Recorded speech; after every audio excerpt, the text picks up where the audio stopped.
वंदो गुरुपद कंज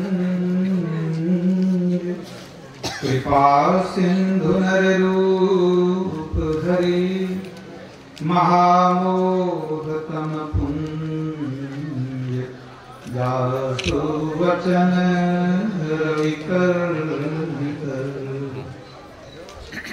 गुरु बिनु ज्ञान न तुझे गुरु बिनु मिले न भेव गुरु बिनु संशय न मिटे जय जय जय गुरुदेव। बोलिए प्रेम से श्री सद्गुरु महाराज की जय। परमाराध्य गुरुदेव के पावन श्री चरणों में कोटिशः नमन। वंदनीय साधु समाज, आदरणीय बुजुर्ग सत्संगीगण, धर्म प्रेमी सज्जनों, माताओं बहनों तथा प्यारे बच्चों, यह जो हम लोगों को दुर्लभ मनुष्य शरीर मिला है, इसका क्या उद्देश्य है? इसी जिज्ञासा के समाधान के लिए तुलसीदास जी ने रामचरितमानस में लिखा है, देह धरे कर यही फल भाई, भजिए राम सब काम बिहाई। मनुष्य देह धारण करने का यही फल है कि हम राम का भजन करें। अन्य काम छूट जाए तो उतनी हानि नहीं है, लेकिन राम का भजन नहीं छूटना चाहिए। भगवान श्री राम जब प्रजा को उपदेश देने लगे तो उन्होंने भी कहा, क्या कहा कि यदि इस लोक में सुख चाहिए, मरने के बाद परलोक में भी सुख चाहिए, तो मेरी भक्ति करो। भक्ति मोरी पुराण श्रुति गाई। भगवान राम भी कहते हैं मेरी भक्ति करो। राम की भक्ति करने से लाभ क्या होगा? राम भगति रत नर अरु नारी, सकल परम पद के अधिकारी। राम की भक्ति में जो लीन हो गए वे सब के सब परम पद को पाएंगे। परम पद का अर्थ मोक्ष, मुक्ति, निर्वाण। तो राम की भक्ति में रत रहने वाला संसार को जीतकर मोक्ष में चला जाता है। जैसे संत कबीर साहब, उन्होंने कह दिया, राम भगति में जाको हित चित ताको अचरज काहा, गुरु प्रसाद साधु की संगति जग जीते जात जुलाहा। क्या कहते हैं? मैंने साधु की संगति की, गुरु की कृपा मिली और मेरा मन राम की भक्ति में लीन हो गया। फल क्या हुआ? जग जीते जात जुलाहा, हम संसार को जीत करके जा रहे हैं। राम की भक्ति से मुक्ति मिलती है। कोई कितना ही बड़ा विद्वान हो, ज्ञानवान हो, अगर वो राम की भक्ति न करे और मुक्ति की चाहना करे तो उसकी कैसी गति होगी? रामचरितमानस में आया है, रामचंद्र के भजन बिना जो चह पद निर्वाण, ज्ञानवंत अपि सो नर पशु बिनु पूछ समान। क्या कहते हैं? ज्ञानवंत है लेकिन वो सोचता है कि ज्ञान के बल पर ही हमको मुक्ति मिल जाएगी, राम की भजन की आवश्यकता नहीं है। तो राम के भजन के बिना, भक्ति के बिना कोई ज्ञानी व्यक्ति अगर चाहता है कि हमको मोक्ष मिल जाए तो कहते हैं वह ज्ञानी भले ही है लेकिन बिना पूछ का पशु है। समझ लीजिए, राम की भक्ति के बिना किसी को मुक्ति की प्राप्ति होने वाली नहीं है। राम है कौन? इसकी विशद व्याख्या हो चुकी है, पहले आप सुन चुके हैं। राम ब्रह्म परमार्थ रूपा, एक तो परमात्मा है जिसने सृष्टि को बनाया, वो भी राम है, वो परमात्मा राम। वे कभी कभी शरीर में आते हैं, तो शरीर में जब आते हैं तो क्या होता है? त्रेता में आते हैं राम कहलाते हैं, और द्वापर में आते हैं कृष्ण कहलाते हैं। विभिन्न रूपों में आते हैं, संभवामी युगे युगे युग युग में एक बार आते हैं, अनेक रूपों को धारण करते हैं, लेकिन वास्तव में परमात्मा एक ही एक है। तो राम की भक्ति करने से मुक्ति मिलेगी। ये तो शास्त्रों का कथन है, ठीक है। लेकिन अब प्रश्न उठता है कि कैसी भक्ति करें, कौन सी भक्ति करें। अगर किसी व्यक्ति को आप पूछ दीजिए कि भाई हम सुने हैं कि राम की भक्ति करने से मुक्ति मिलती है, तो कुछ बता दीजिए कैसे भक्ति करेंगे। तो मुंडे मुंडे मतिर भिन्ना, जितने लोग होंगे उतनी बात सुना देंगे। कोई कह देंगे कि भाई राम की भक्ति करनी है तो राम की तस्वीर ले आओ, घर में रखो, रोज पूजा अर्चना करो। कोई दूसरे व्यक्ति आपको मिलेंगे, वो कहेंगे आपको रामायण नहीं है, आप रोज नहा धो करके रामायण पढ़िए, भी राम की भक्ति है। कोई कह देंगे आपको कि आप राम राम जपिए, राम की भक्ति है। कोई कह देंगे कि अयोध्या जी चले जाइए, मंदिर बन गया है, वहां राम का दर्शन करेंगे, ये राम की भक्ति है। कोई आपको कहेंगे कि आप तो अमीर आदमी हैं, 48 घंटा का हरे रामा हरे कृष्णा करा लीजिए, राम की भक्ति हो गई। अब जितने सिर उतनी बातें, और सुनने वाला को पागल होता है, रंग बिरंग की बात सुनेगा तो करेगा क्या, वो तो किंग कर्तव्य विमूढ़ हो जाएगा, दुविधा में फंस जाएगा, करे क्या, समझ में बात नहीं आएगी। तो कौन बताएगा राम की भक्ति क्या है? संत लोग तो बतलाते ही हैं, लेकिन संत को सब लोग नहीं मानते हैं। कुछ लोग हैं जो संत को मानते हैं, और कुछ लोग कहते हैं नहीं हम तो भगवान को ही मानते हैं, संत को नहीं मानते। अब भगवान राम भी जानते थे एक समय आएगा, संत तो हर समय होते हैं, संत तो भक्ति का प्रचार करते ही हैं, लेकिन कुछ ऐसे वितंडी लोग होंगे, पाखंडी लोग होंगे, नुक्ताचीनी करने वाले, जो कहेंगे हम संत को नहीं मानते हैं, तो हमको अपने से बता देना पड़ेगा क्या कि भक्ति कैसे की जाए।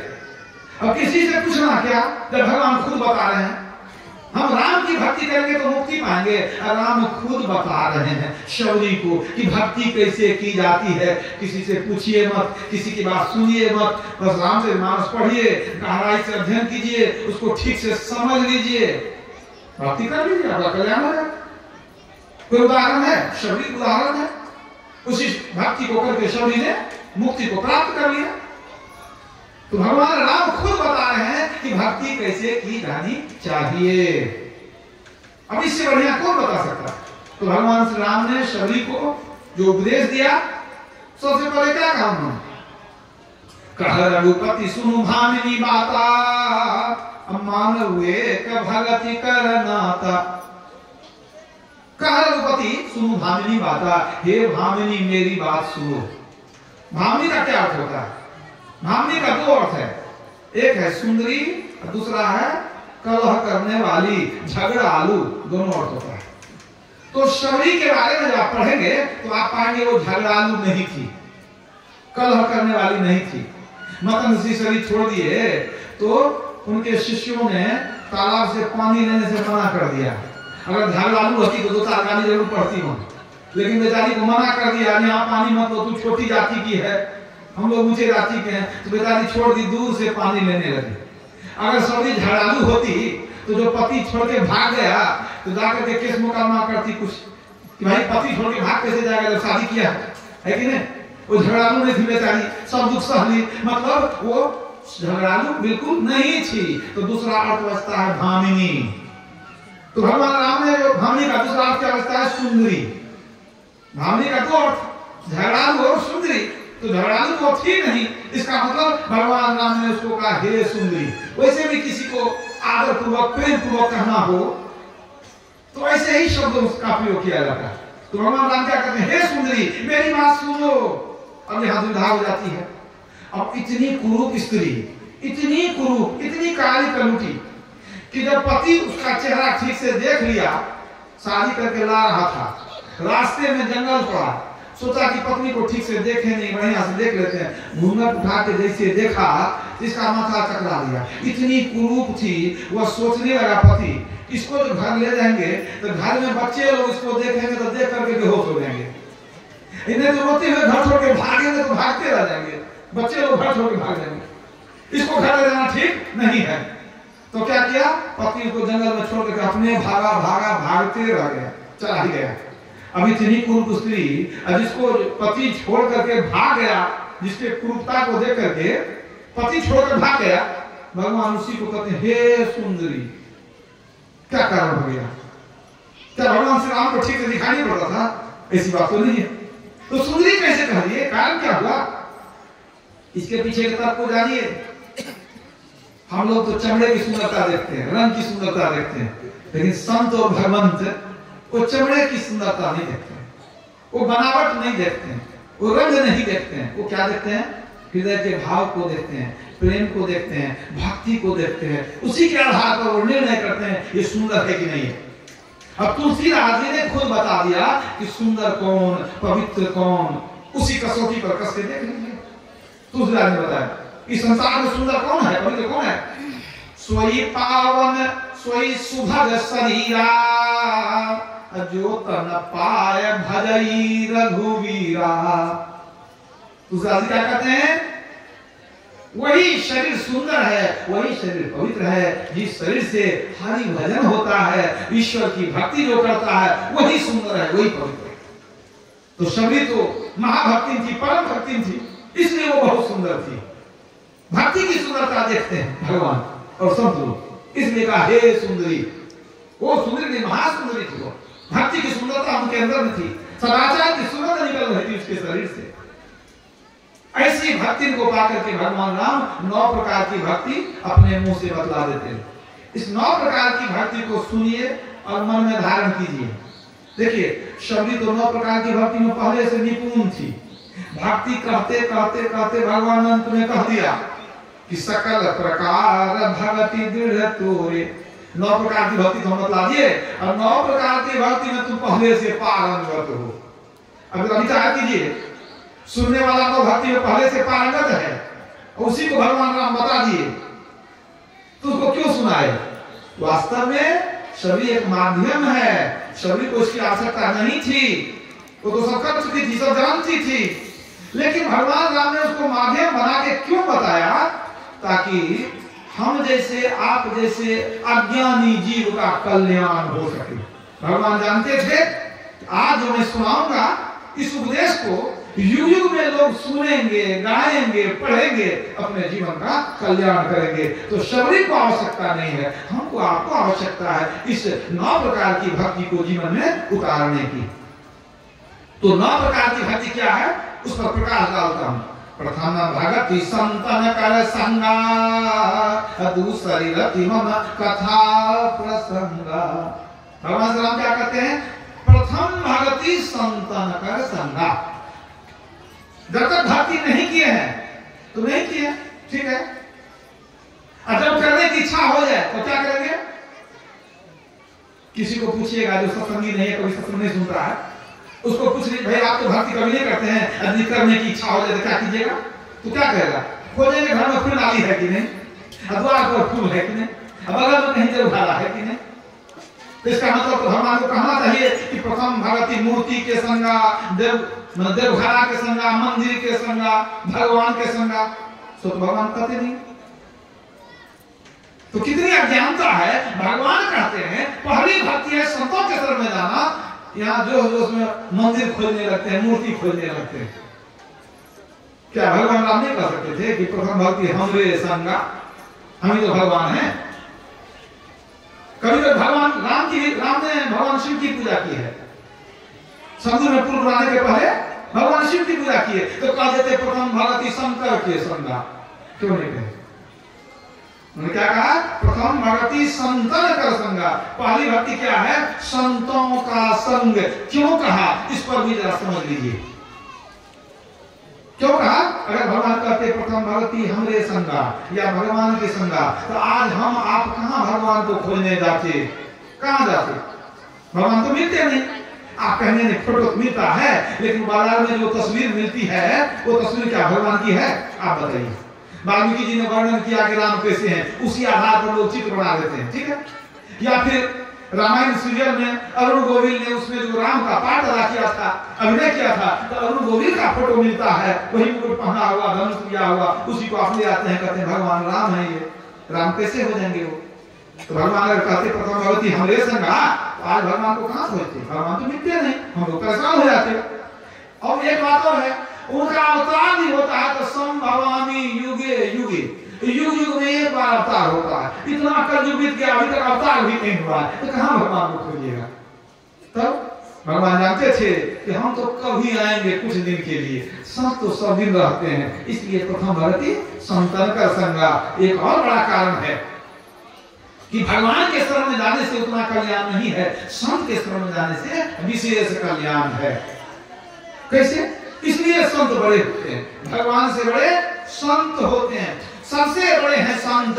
दूसरा नाम है कीजिए 10 अवतार तिन्हें प्रणाम है, ब्रह्मा विष्णु महेश सकल अवतार है। अरे हाँ रे पलटू, सबके ऊपर संत मुकुट सरदार है। संत पलटू साहब कहते हैं ब्रह्मा विष्णु महेश और सभी देवताओं के सिर के मुकुट है संत। भगवान राम ने खुद 7वीं भक्ति में कह दिया, मोते संत अधिक करी लेखा। संत सबसे बड़े होते हैं। अब संत भगवान से बड़े कैसे होते हैं, थोड़ा सा समझ लिया जाए। भगवान का अवतरण क्यों होता है? दुष्टों के संहार करने के लिए, दुष्ट को मारने के लिए। राम आए, कितने दानवों को मारे, रावण को मारे, कितने को मारे। भगवान कृष्ण आए, कितने दानवों का संहार किए, कंस को भी मारे। तो भगवान आते हैं दुष्टों के संहार करने के लिए। संत आते हैं तो क्या संत किसी का संहार करते हैं? वो तो अहिंसा परमो धर्म है, अहिंसा परमो धर्म है कि नहीं? तो वो तो किसी का संहार नहीं करते हैं, तो वो क्या करते हैं? वो सुधार करते हैं, दुष्ट को सुधारते हैं। तो संत दुष्ट को सुधारते हैं, भगवान संहार करते हैं। जरा विचार कीजिए कि मार देने वाला बड़ा हुआ कि सुधार देने वाला बड़ा हुआ? सुधार देने वाला बड़ा हुआ। मारना का बड़ा आसान है। अरे चोर को पकड़ के और सरकार मार दे तो मारना बड़ा आसान है, और सुधारना पड़े बड़ा कठिन होता है। समझिए। और जब सुधार देंगे तो वो मानव से महामानव बन जाता है। अब एक रत्नाकर लुटेरा हत्यारा था, अब महर्षि नारद के शरण में चला गया तो क्या बन गया? महर्षि वाल्मीकि। अब वो खुद महर्षि बन गया। अब भगवान राम उसके कुटिया में, उनके कुटिया में आए तो भगवान राम ने वाल्मीकि ऋषि को प्रणाम किया, आदर किया। अगर पहले भेंट हो जाती राम से, रत्नाकर को अगर भेंट हो जाती राम से, तो राम का क्या काम था? दुष्ट को मार देना। तो रत्नाकर को मार करके परलोक भेज दिए होते। उसका भाग्य अच्छा था, राम से भेंट नहीं हुई, भेंट हुई नारद मुनि से, और सुधार करके वो संत बन गए। अब भगवान राम भी उनको आदर करते हैं। मतलब संत का दर्जा बहुत ऊंचा है, इसलिए भगवान राम कहते हैं प्रथम भगति संतन कर संगा। संत के शरण में जाने से क्या होता है? नीच नीच सब तर गए, संत चरण लवलीन, जाति के अभिमान में बूढ़े बहुत कुलीन। संत तुलसी साहब कहते हैं कि संत के चरण में पड़ करके नीच व्यक्ति भी तर गए। जो ऊंचे कुल के कुलीन लोग थे, जाति के घमंड में वो भवसागर में डूब गए। संत के चरण को जो पकड़ा, चाहे नीच से नीच व्यक्ति क्यों न हो, उसका उद्धार हो जाता है। कहते हैं सुख देवे दुख को हरे, करें पाप सब अंत, कहा कबीर जब वे मिले परम सने ही संत। संत अगर मिल जाते हैं तो दुख को हर लेते हैं, सुख देते हैं और पाप का अंत हो जाता है। और संत अंततः आपको मोक्ष मिल जाते हैं। संत संग अपवर्ग कर, कामी भव कर पंथ, कहानी संत कवि कोविद, श्रुति पुराण सदग्रंथ। रामचरितमानस में आया कि संतों के शरण जो आता है वो मोक्ष में जाता है, उसको मुक्ति मिल जाती है।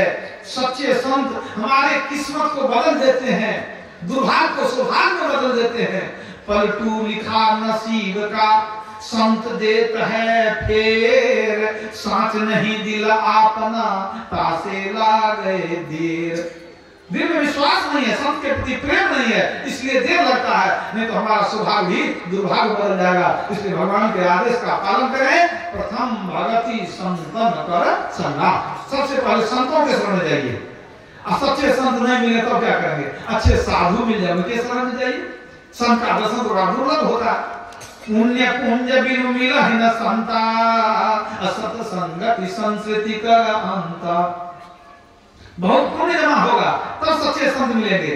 तो जब तक सच्चे संत नहीं मिलते हैं तब तक अच्छे साधु मिल जाए, सदाचारी भक्त कोई साधु मिल जाए, उनका भी संग करेंगे, उनसे भी लाभ होगा। तो प्रथम भगति संतन कर संगा, और दूसरी रति मम कथा प्रसंगा।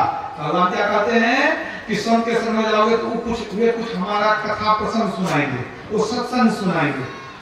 उसको प्रेम पूर्वक सुनना, हरि कथा को खूब प्रेम पूर्वक सुनना।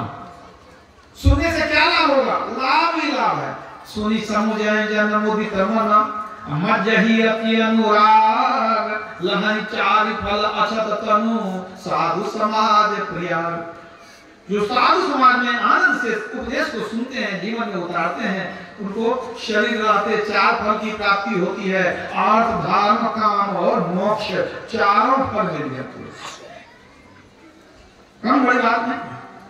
संत की जब आप उनके सत्संग को सुनते रहेंगे तो ज्ञान की प्राप्ति भी होगी आपको। बिनु सत्संग ज्ञान नहीं उपजे, करने जतन हजारे, ब्रह्मानंद खोज गुरु पूरा उतरो भवजल पारे। कबीर साहब की वाणी आप सुनते थे कि गुरु में ज्ञान न उपजे तो पहले सत्संग से कुछ ज्ञान होता है, बाद में आगे का ज्ञान गुरु से होता है। पहले वो सत्संग में ही प्रारंभिक ज्ञान लेते हैं, फिर आगे का ज्ञान गुरु से होता है, और आगे का ज्ञान फिर ध्यान के द्वारा ज्ञान होता है, अनुभव ज्ञान। तो ज्ञान की शुरुआत सत्संग से होती है। इसलिए सत्संग में कथा प्रसंग को खूब प्रेम से समझना चाहिए, सुनना चाहिए, जीवन में उतारना चाहिए। अगर आप सत्संग में प्रेम नहीं करते हैं, आपको बिल्कुल अच्छा नहीं लगता सत्संग सुनना, तो तुलसीदास जी कहते हैं, जिन्हा हरि कथा सुनी नहीं काना, अश्रवण रंध्र अहि भवन समाना। उस व्यक्ति के कान का छेद सांप के बिल के समान बेकार है। जिन्हा हरि कथा सुनी नहीं काना, अश्रवण रंध्र कान का छेद, अहि भवन समाना। अहि भवन सांप का मकान, सांप का मकान नहीं होता, बिल होता है। कहते हैं उसके कान का छेद सांप के बिल के समान बिल्कुल बेकार है। अगर आप सत्संग ठीक से सुनते हैं, आपके मोह का नाश होगा, ईश्वर से प्रेम होगा। बिनु सत्संग न हरि कथा, तेहि बिनु मोह न भाग, मोह गए बिनु राम पद, होहि न दृढ़ अनुराग। सत्संग नहीं सुनेंगे, ईश्वर में प्रेम ही नहीं होगा। इसलिए सत्संग खूब खूब प्रेम से सुनना चाहिए। गुरुमान ने याद कर लिया, नीच प्रति सत्संग कर ले प्यारा। सुनते हैं तो कुछ समझिए भी, समझते हैं तो कुछ विचारिए भी, विचारते हैं तो जीवन में उतारिए भी, तब लाभ होगा। अगर सुने कुछ याद नहीं रहा, कुछ जीवन में उतारे नहीं, तो उसका क्या लाभ होगा? तो भगवान राम कहते हैं, दूसरी गति मम कथा प्रसंगा। दूसरी गति क्या है? सत्संग सुनना। पहली भक्ति संतों का दर्शन करना, उनके शरण में जाना। दूसरी भक्ति उनके उपदेशों को, सत्संग को प्रेम से सुनना। 2 भक्ति हो गई। आगे गुरु पद पंकज सेवा, तीसरी भगति अमान। कहते हैं गुरु की सेवा करनी चाहिए। गुरु की सेवा करने के लिए भगवान राम स्वयं कहते हैं। आप एक बात याद रखिए, महान लोग जो होते हैं सिर्फ उपदेश करते नहीं है, पहले अपने जीवन में उतारते हैं, तब दूसरे को कहते हैं। भगवान राम ऐसा नहीं कि सिर्फ लोगों को कहा कि गुरु की सेवा करो, खुद गुरु की सेवा करते थे। मुनिवर सैन किन्न जग जाई, लगे चरण चापन दो भाई। उनके गुरु महाराज सो जाते थे, राम लक्ष्मण अपने गुरु महाराज का चरण दबाते थे। ये है गुरु की महिमा। गुरु मुक्ति देने वाले हैं, गुरु आपको भक्ति देंगे। उनकी कृपा प्राप्त करने की आवश्यकता है। भक्ति भक्ति सब कोई कहे, भक्ति न जाने भेव, पूर्ण भक्ति तब मिले जब कृपा करें गुरुदेव। गुरु की कृपा होगी तब असली भक्ति की प्राप्ति आपको होगी। आप लोग पढ़ते हैं भक्ति का मार्ग झीना रे, भक्ति द्वारा साकरा, भक्ति का मार्ग बड़ा महीन है, वो भीतर में है। वो महीन रास्ता का भेद कौन बताएगा? राह बारीक गुरुदेव ते पाइए, जन्म अनेक की अटक खोल है। कहे कबीर गुरुदेव पूर्ण मिले, जीव और पीव तब एक तोले। राह बारीक कौन बताएंगे? राह बारीक, राह का भेद सद्गुरु बताते हैं। तब उस भक्ति के मार्ग पर चल करके हम आगे बढ़ते हैं और हम मुक्ति को प्राप्त करते हैं। यदि गुरु नहीं है तब गुरु बिन माला फेरता, गुरु बिन करता दान, गुरु बिन सब निष्फल गया, बुझो वेद पुराण। कविता गाली है। चरणदास जी महाराज कहते हैं कथा सुने व्रत हु किए तीरथ किए अघाय गुरुमुख के हुए बिना जब तप निष्फल जाए। कितना भी कथा सुने व्रत कर लीजिए पूजा पाठ कर लीजिए लेकिन गुरु की सेवा नहीं किए तो सब कुछ आपका व्यर्थ चला गया। जगत शंकराचार्य की वाणी है, उन्होंने विवेक चूड़ामणि में लिखा नहीं, शंकराचार्य की वाणी किसी और ग्रंथ में है। क्या कहते हैं शंकराचार्य जी? शरीरम स्वरूपम तथा वा कलत्रम धनम मेरुतुल्यम यशश्चारु चित्रम गुरोः पाद पद्मे मनश्चैन लग्नम ततः किम ततः किम ततः किम ततः किम। क्या कहते हैं? शरीर सुंदर हो, पत्नी भी सुंदरी हो, धन मेरु पर्वत के समान ऊंचा हो, चारों दिशाओं में यश फैला हो, लेकिन गुरु के चरण में प्रेम नहीं हो तो इतना पाकर क्या हुआ क्या हुआ क्या हुआ? सब बेकार, सब बेकार चला गया, कोई लाभ नहीं। तुलसीदास जी बताते हैं कि गुरु के नहीं रहने से जीवन कैसा होता है। वो तो पढ़े लिखे थे तुलसीदास जी, बहुत सुंदर रचना उनकी है। वो लिखते हैं रवि पंचक जाके नहीं ताही चतुर्थी नाही तेहि सप्तक घेरे रहे कबहू तृतीया नाही। यहां से सुनिएगा तो समझ में आता है। कहते हैं रवि पंचक जाके नहीं, पंचक में पांचवा, चतुर्थी में चौथा, तो रवि पंचक जाके नहीं ताही चतुर्थी नाही। रवि का पांचवा दिन जिसको नहीं है चौथा दिन होने वाला नहीं है। रवि का पांचवा दिन जोड़ेंगे, रवि सोम मंगल बुध गुरु, पांचवा दिन क्या हुआ? गुरु। तो रवि का पांचवा दिन जिनको नहीं है मतलब जिसको गुरु नहीं है ताही चतुर्थी ना, उनको चौथा दिन नहीं होगा। चौथा दिन जोड़िए रवि सोम मंगल बुध, उसको बुद्धि होने वाली नहीं। समझ गए? तो और क्या मिलेगा उसको? तेहि सप्तक घेरे रहे कबहू तृतीया नाही। उसको, उस व्यक्ति को जिसको गुरु नहीं है, उसको बुद्धि तो होने वाली नहीं है, तेहि सप्तक घेरे रहे, सातवां दिन उसको घेर करके रखेगा। सातवां दिन जोड़ लीजिए, वो चला जाएगा कहां? शनिवार, उसको शनिवार ग्रह घेर करके रखेगा। रवि का सातवां दिन उसको घेरेगा मतलब शनि ग्रह उसको घेरते रहेगा। और कबहू तृतीया नहीं, उसके जीवन में तृतीया तीसरा दिन आने वाला नहीं है। तीसरा दिन जोड़ लीजिए क्या होता है? रवि सोम और मंगल, उसके जीवन में मंगल होने वाला नहीं है। क्यों? मंगल मूर्ति सद्गुरु अमिलमय सर्वाधार मंगलमय मंगल करनो विनवो बारंबार। तो मंगल मूर्ति सद्गुरु को आप त्याग दिए हैं, आप जीवन में मंगल खोजते हैं, मिलेगा कभी? मिलने वाला नहीं है।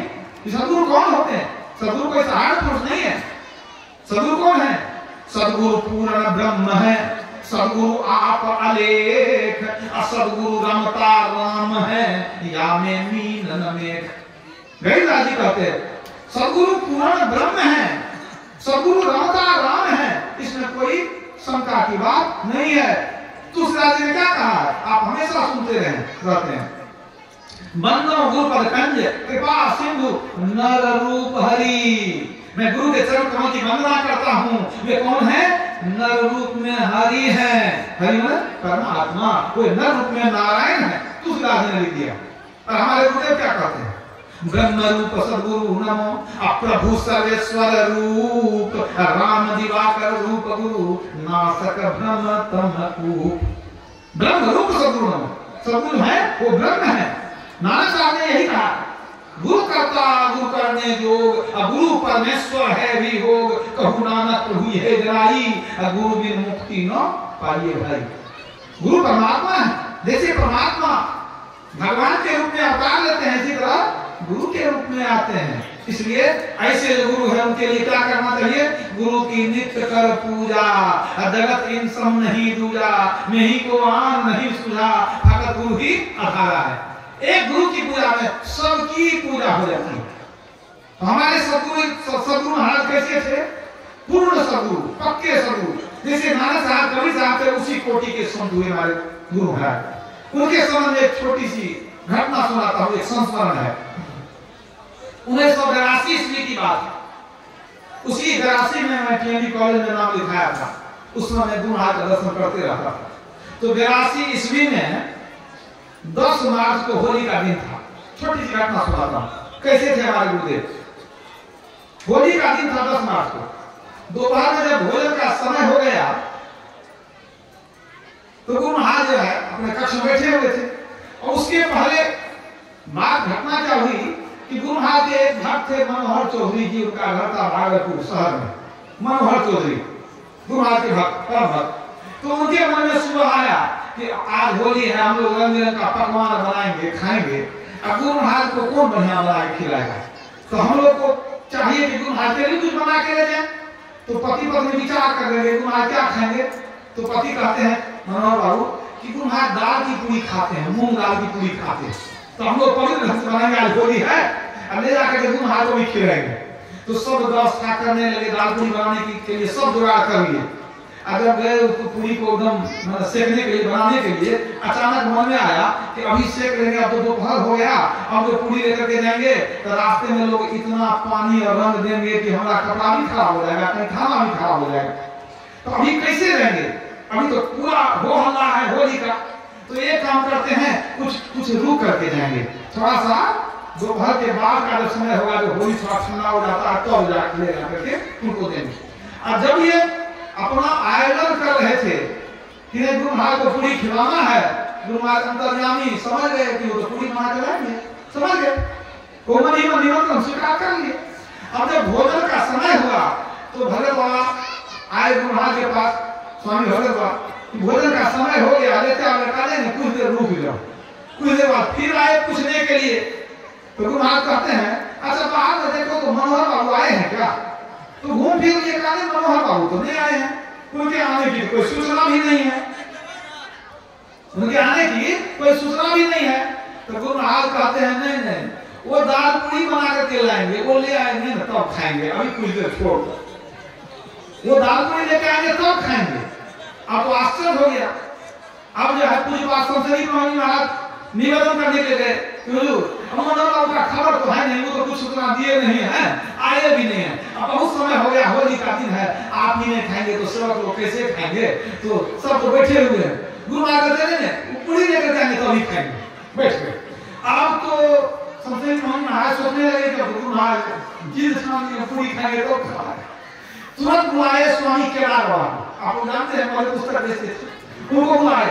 आप कहते हैं पूरी महाराज उनको कहा कि साइकिल उठाओ, तुरंत लोग मार हो गया, पहले से मालूम था। जाकर के उनको पूछो कि गुरु महाराज क्यों बैठे हुए हैं राजपुरी के इंतजार में, वो क्या गुरु महाराज कहे थे राजपुरी ले जाएंगे। और तुरंत साइकिल लेकर के वहां गए, सब कुछ तैयार था। जैसे देखे केदार बाबा को कैसे आ गया, कहते गुरु महाराज भूखे बैठे हैं, कहते हैं मनोहर बाबू राजपुरी लेकर आएंगे तो खाएंगे। आप तो बेचारे दोनों पति पत्नी भाव विभोर होकर रोने लगे। तुरंत झटपट में पूरी सेके, दाल पूरी बनाए, तुरंत को लिए ले करके एकदम समझिए फिर भी कुछ समय लग गया होगा। अब पहुंचे तब तक गुरु महाराज बैठे हुए थे, जब तक लेके नहीं आए। जब लेकर के आए तो वो क्षमा मांगे, प्रभु हम तो सोचे थे पहले ही लेके आएंगे, आप तो निमंत्रण स्वीकार कर लिए, हम ही से गलती हो गई कि हम रंग के डर से रुक गए, प्रभु क्षमा कर दिया जाए। गुरु महाराज तोड़ करके थोड़ा सा दलपुरी लिए, सब को खाओ, सब सेवक को बांट दिए। ऐसे अंतर्यामी थे हमारे सदगुरु महाराज। सदगुरु पूर्ण ब्रह्म है, सदगुरु आप अनेक। समझ लीजिए कितने बड़े महान पुरुष हमारे गुरु हैं और उनका ज्ञान हम लोगों के लिए अमृत के समान है। उसको अगर अंगीकार करेंगे, स्वीकार करेंगे तो हमारा कल्याण निश्चित रूप से होगा। तो गुरु की सेवा तीसरी भक्ति, चौथी भक्ति मम गुणगान करई कपट तरिगान। क्या कहते हैं चौथी भक्ति, मेरा गुणगान करना भगवान राम करते हैं। क्यों गुणगान करेंगे, परमात्मा की बड़ी कृपा।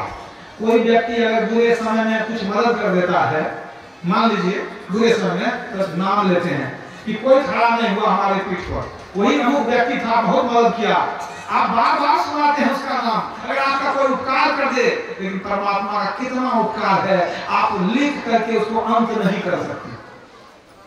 84 लाख योनियों में घूम रहे थे, परमात्मा ने सुंदर मनुष्य शरीर दिया, कैसे दिया? माता मनुष्य रूपी माता के गर्भ में भेजा, वहां 9 महीना उल्टा लटके हुए थे, कैसे रक्षा किए, कैसे खाए पिए, कैसे जिंदा रहे, परमात्मा ने मां के पेट में रक्षा किया था। और जब जन्म लिए, मुंह में दांत नहीं, खाएंगे क्या? माता के शरीर में दूध की व्यवस्था परमात्मा ने कर दिया। अगर दांत हो गया तो देखिए कितना कुछ दिया, फल मिठाई खाने के लिए, कितना अन्न धन, कितना कुछ है कि नहीं? इसके अलावे सांस लेने के लिए हवा चाहिए, परमात्मा ने निःशुल्क दिया। जल के बिना जिंदा नहीं रहेंगे, परमात्मा ने भरपूर दिया। इतना वो देते रहते हैं और हम अभागा कैसा है, उनका नाम भी न लें तो हमारे ऐसा कृतज्ञ कौन होगा? तो भगवान राम क्या कहते हैं? मेरा गुणगान करो। परमात्मा को जरूरत नहीं है कि आप गुणगान करें, आपको जरूरत है, आप उनका नाम लेंगे, गुणगान करेंगे, आपका परलोक बनेगा, आपका मन सात्विक होगा, आपको पुण्य बनेगा। तो गुणगान कैसे करेंगे? ये जो स्तुति विनती हम लोग आते हैं, गुणगान कहते थे, यही है चौथी भक्ति। तो हम लोग प्रत्येक दिन सुबह शाम स्तुति करते हैं, ये जो है गुणगान करना है ईश्वर का, ये हम लोग गुणगान करते हैं। अगर कोई अपने मुंह से परमात्मा का गुणगान नहीं करता तब क्या होगा? जे न कई राम गुण गाना, जी है सुरादुर जी है समाना। उसकी जिभ्या मेढक के जिभ्या के समान बिल्कुल बेकार है, जो अपने जिभ्या से राम का नाम नहीं लेता है, उनका गुणगान नहीं करता। नहीं मुख राम गाओगे, आगे दुख बड़ा पाओगे। राम बिन कौन तारेगा, पकड़ जमदूत मारेगा। जमदूत से बचना है तो राम का गुणगान करना पड़ेगा। लेकिन कैसे करेंगे? तो आप जब स्तुति विनती करते हैं तो मन आपका स्तुति विनती में रहना चाहिए, ये नहीं कि घर द्वार खेत खलिहान में घूमने लगे। तुलसीदास सभी भंडार कहते थे कि जो गाते हैं वही भाव मन में होना चाहिए, हम क्या बोल रहे हैं, मन वहां रहना चाहिए। तो तुलसीदास जी ने लिख दिया है, भगवान कहते हैं कि कैसे गुणगान करोगे? मम गुण गावत पुलक शरीरा, गद गद गिरा नयन बह नीरा। मम गुण गावत पुलक शरीरा, प्रभु का गुणगान करते करते, स्तुति विनती करते करते शरीर पुलकित हो जाए, वाणी गदगद हो जाए, आंखों में प्रेम का आंसू आ जाए, ये भाव है। इस तरह से अगर हम करते हैं तो समझिए बहुत कल्याण होगा हमारा। प्रभु का गुणगान करते हैं तो हर तरह से पुण्यवान होते हैं, प्रभु को याद करते हैं, हमारा धन जमा होता है। असली धन यही है, प्रभु को याद करना, प्रभु का गुणगान करना। चौथी भक्ति स्तुति विनती, प्रभु का गुणगान करना। पांचवी भक्ति मंत्र जाप मम दृढ़ विश्वासा, पंचम भजन सुवेद प्रकाशा। पांचवी भक्ति क्या है? भगवान कहते हैं दृढ़ विश्वास के साथ मंत्र का जपना। मंत्र कौन जपते हैं? जो दीक्षा ले चुके हैं।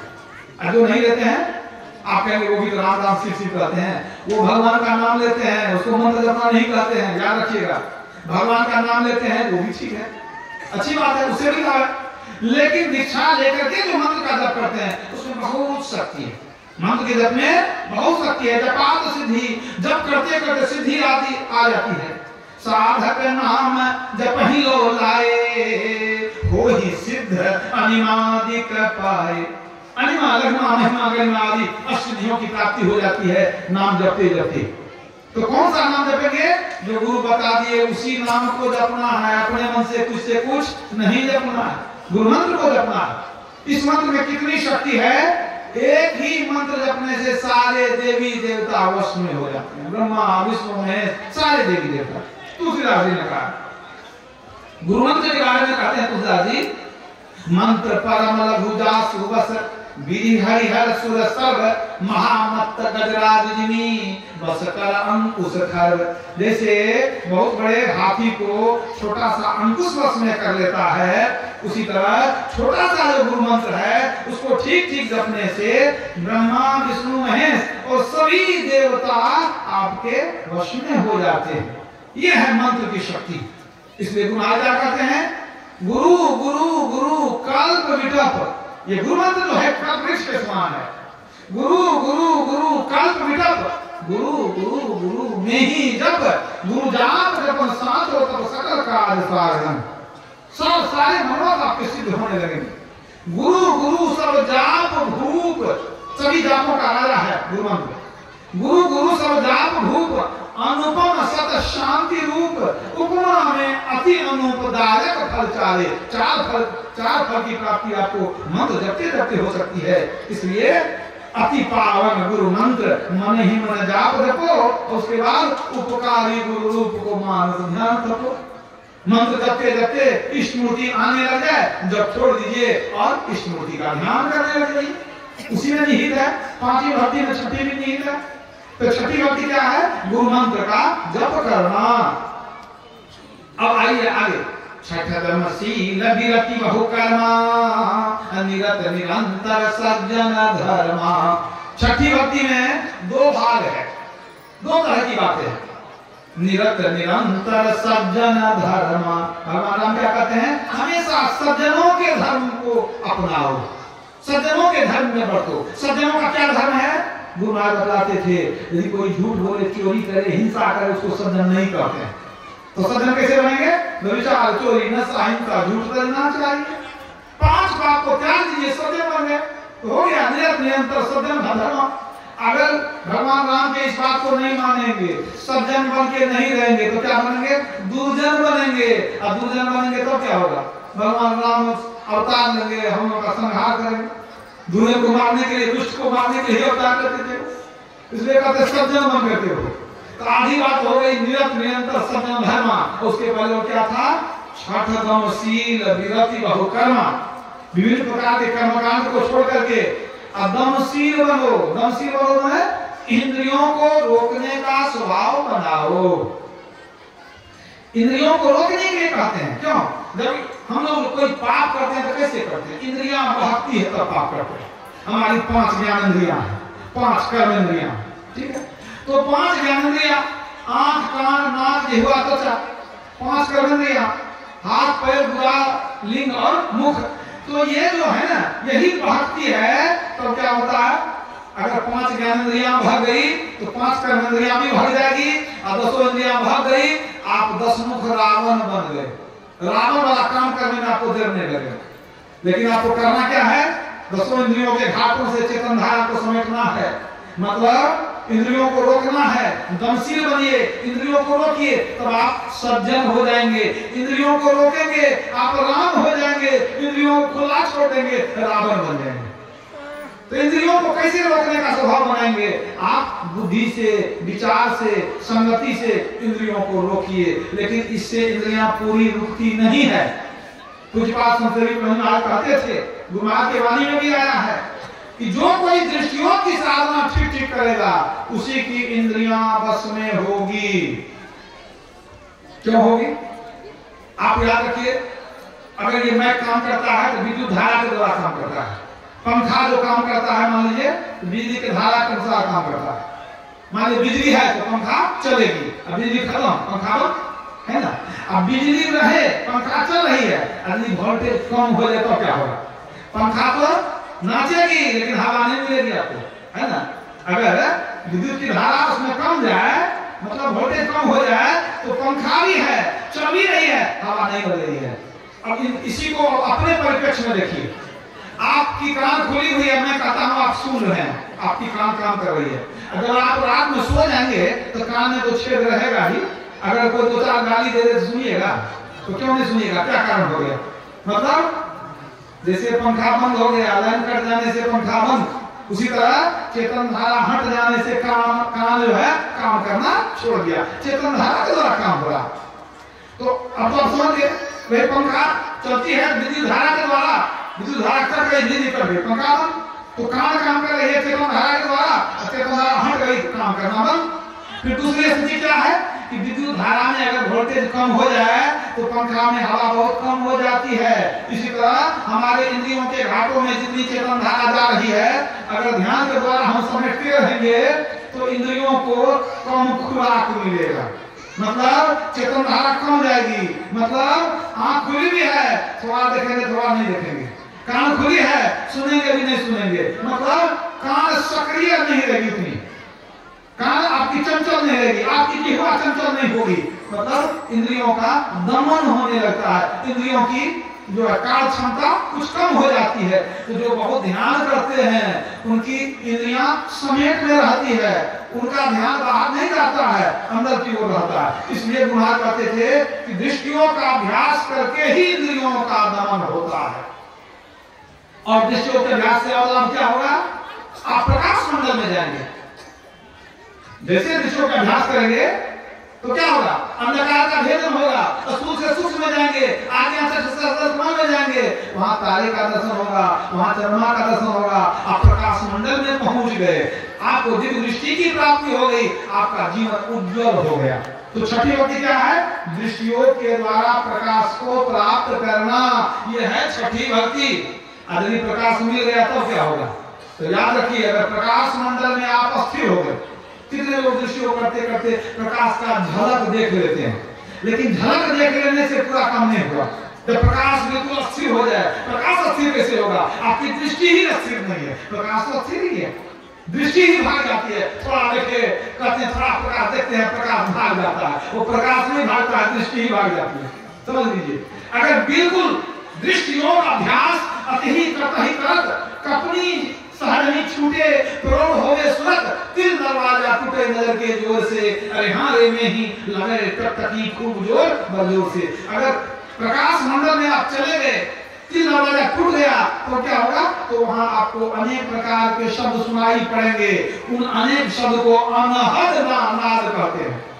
अनहद नाद, उन अनहद नादों के बीच में एक सार शब्द है, उसको पकड़ना पड़ता है। तो जब अंदर में बहुत शब्द सुनाई पड़े तो दोबारा आपको दीक्षा लेनी पड़ेगी, नादानुसंधान की दीक्षा, सुर शब्दों की दीक्षा, तब आप सार शब्द को पकड़ पाएंगे।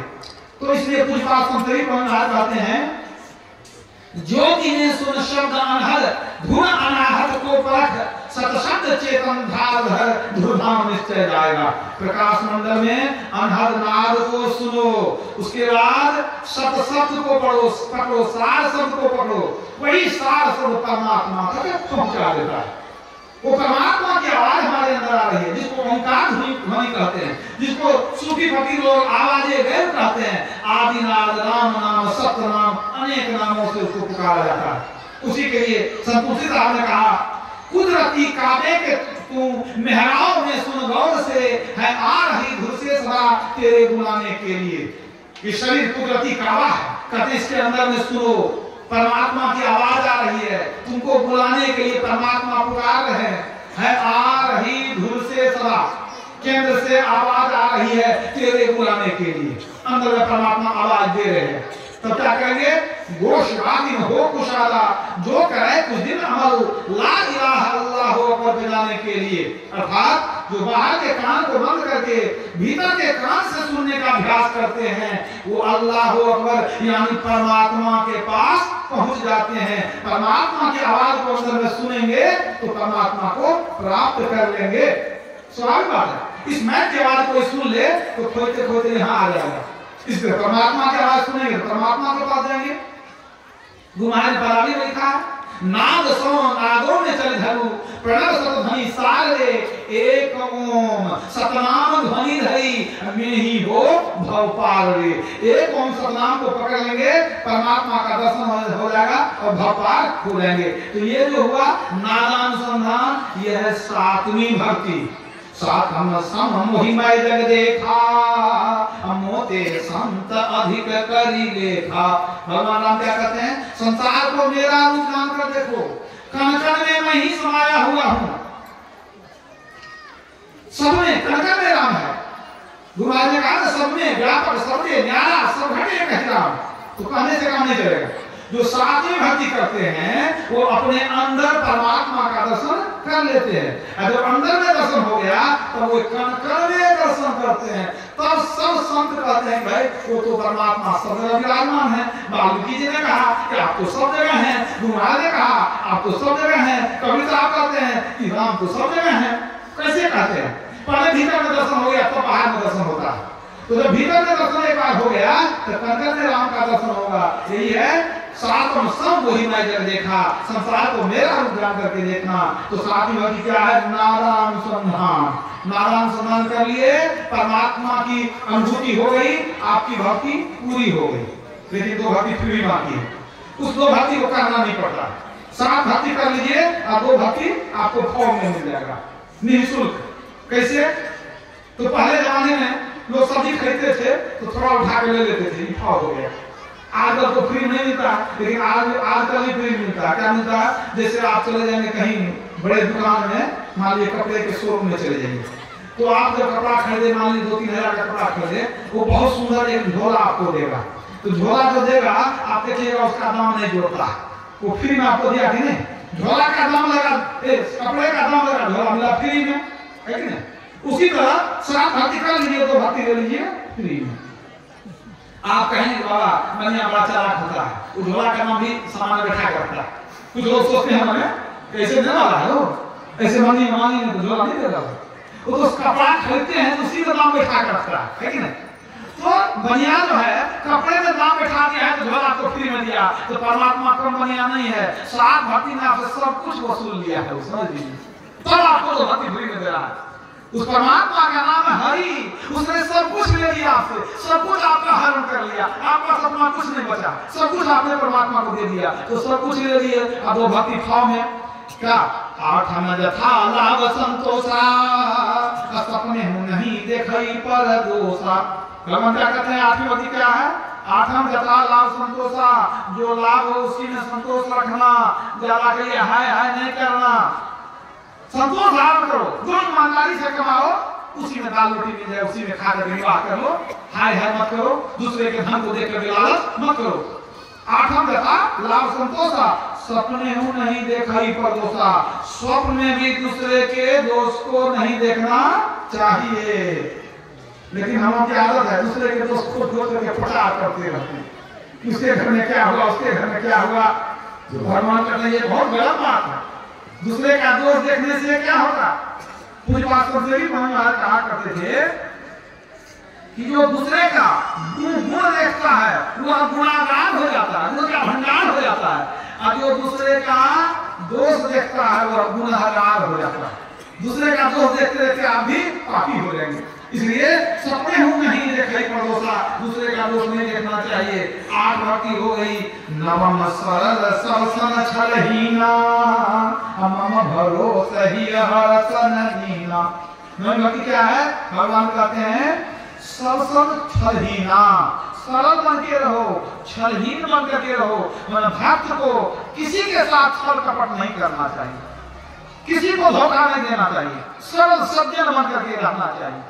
तो ये है नौवीं भक्ति। और अंत में कहते कहते भगवान राम ने क्या कहा? मम भरोसा ही हरसन दीना। एक मेरा भरोसा रखो। बीच में काली दुर्गा के पैर में मत पड़ो, बीच में बहुत तरह के गोसाई के पैर में मत पड़ो, एक मेरा भरोसा करो।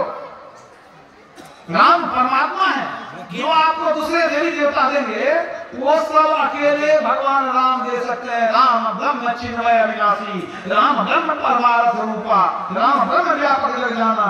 वो परमात्मा राम ही परमात्मा है, वो सब कुछ दे सकते हैं। एक साल है सब साल है, सब साल है सब जाए। इसलिए भगवान कहते हैं एक मेरा भरोसा करो, मैं सब कुछ देने में सक्षम हूँ। ये 9 प्रकार की भक्ति बतला दिए भगवान राम। कहते हैं सकल प्रकार भक्ति दिल तोरे, तू तो 9 भक्ति में पारंगत हो सभी। तो फल क्या हुआ? 9 भक्ति में जो पारंगत हुई तो क्या लाभ मिला? तरी जोग पावत देर हरिपद लीन भई जहां नहीं फिरे। योग की अग्नि प्रकट हुई, शरीर को उसमें त्याग कर शरीर परमात्मा के उस पद में गई जहां से लौट करके संसार में आना नहीं पड़ता है।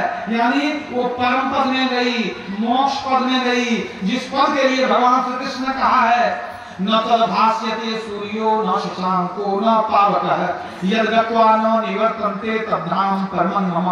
जहाँ सूर्य प्रकाशित नहीं होता, चंद्रमा प्रकाशित नहीं होता, वहाँ अग्नि का भी प्रकाश नहीं है, वही मेरा परम धाम है। जो वहाँ आ जाता है तो लौट करके दोबारा संसार में नहीं आता है। मतलब शरीर को मुक्ति मिल रही। अब आप जरा विचार कीजिएगा, भगवान राम तपस्या कर, भगवान राम के पिता दशरथ जी तपस्या करके भगवान राम को पुत्र के रूप में पाए थे। राम के ऐसे पुत्र मिले, लेकिन दशरथ जी को मुक्ति नहीं मिली। वो स्वर्ग गए, स्वर्ग के बाद आवागमन में घूमते रह गए होंगे, लेकिन शबरी को मुक्ति मिली। मतलब राम बनने से, राम के पिता बनने से उतना लाभ नहीं है। आप शबरी के तरफ भक्त बन जाते हैं तो शबरी कैसी थी, मतंग ऋषि से दीक्षा लेकर के जब और ध्यान की तो उसको मुक्ति की प्राप्ति हो गई। तो एक साधारण स्त्री, रूपहीन, विद्याहीन, धनहीन, हर तरह से एक लाचार स्त्री, वो जब ईश्वर को प्राप्त करके मुक्ति में जा सकती है, तो हम लोग ज्ञानवान, धनवान, रूपवान, विद्यावान, सब तरह से संपन्न हैं। अगर हम लोग भी इस नौ प्रकार की भक्ति को करेंगे तो कभी न कभी इस जन्म में या अगले जन्म में कभी न कभी मुक्ति अवश्य मिलेगी। इसलिए सबको चाहिए कि नवधा भक्ति को जीवन में अपनावे और अपना कल्याण करें। बोलिए प्रेम से श्री सद्गुरु। इस मासिक सत्संग के अवसर पर समस्त आगंतुक भक्तों को के लिए मैं बहुत शुभकामना करता हूँ। परमात्मा से, गुरुदेव से प्रार्थना करता हूँ